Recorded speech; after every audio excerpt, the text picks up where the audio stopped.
குண்டாக இருப்பவர்களால், உடல் பருமனாக இருப்பவர்களால் அவங்கள நடக்கிறது கஷ்டமாக இருக்கும், உட்கார கஷ்டமாக இருக்கும், உழைப்பதற்கு கஷ்டமாக இருக்கும். அப்போ அவங்களால எளிமையாக வாழ முடியும். எளிதான வாழ்க்கை என்னவென்றால், நீங்கள் நடக்கிறது, ஓடுறது, உட்கார்றது, உடல் உழைப்பது எளிதாக இருக்க வேண்டும். அதுதான் எளிதான வாழ்க்கை. மற்றபடி உங்களால் நடக்க முடியல, உட்கார முடியல, எளிதான வாழ்க்கைன்னா நீங்கள் ஒரு குடிசை வீட்டில் வாழ்கிறதுக்கு பேர் எளிதான வாழ்க்கை அப்படின்னு நினச்சிக்காதீங்க. உங்கள் உடம்பு ஒல்லியாக இருக்குதா, அப்போ நீங்கள் உங்களால் உட்கார முடியும், எளிதாக நடக்க முடியும், ஓட முடியும், உடல் உழைப்பில் எளிதாக ஈடுபட முடியும். எந்த சிரமமும் எனக்கு கிடையாது. உடல் உழைப்பில் ஆர்வமாக நான் ஈடுபடுவேன். எனக்கு அது மூச்சு வாங்காது. ரொம்ப உற்சாகமாக உடல் உழைப்பில் ஈடுபடுவேன்னா அப்போ உங்களுடைய வாழ்க்கை எளிதான வாழ்க்கை என்று பொருள்.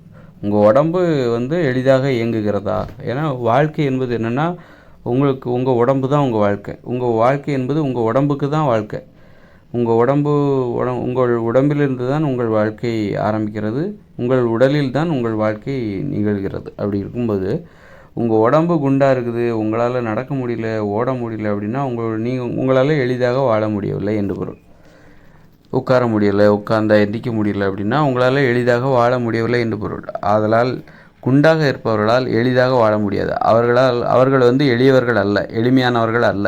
எளிமையானவர்கள் யாருன்னா, எளிதாக வாழ்கிறவர்கள் தான் எளிமையானவர்கள். எளிதாக நடப்பவர்கள், எளிதாக உட்காருகிறவர்கள், எளிதாக உடல் உழைப்பவர்கள் தான் எளிமையானவர்கள்.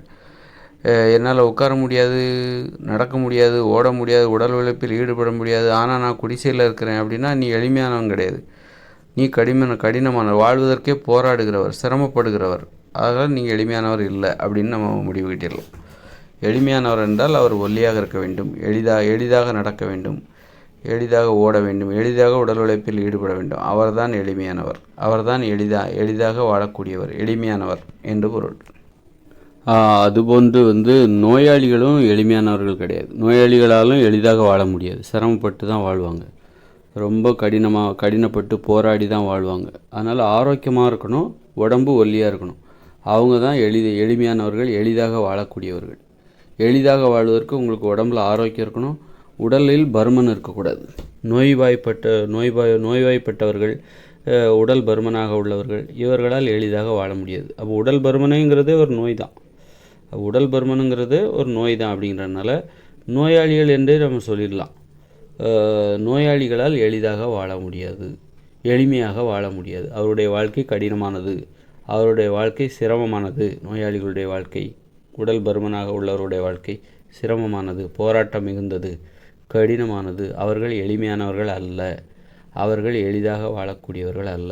எளிதாகவும் எளிமையாகவும் வாழ வேண்டுமென்றால் உங்கள் உடல் முதல்ல ஒல்லியாக இருக்கணும், உடம்பில் நோய் இருக்கக்கூடாது, உடம்பு ஆரோக்கியமாக இருக்கணும். அவங்களுடைய வாழ்க்கை தான் எளிதான வாழ்க்கை, எளிமையான வாழ்க்கை.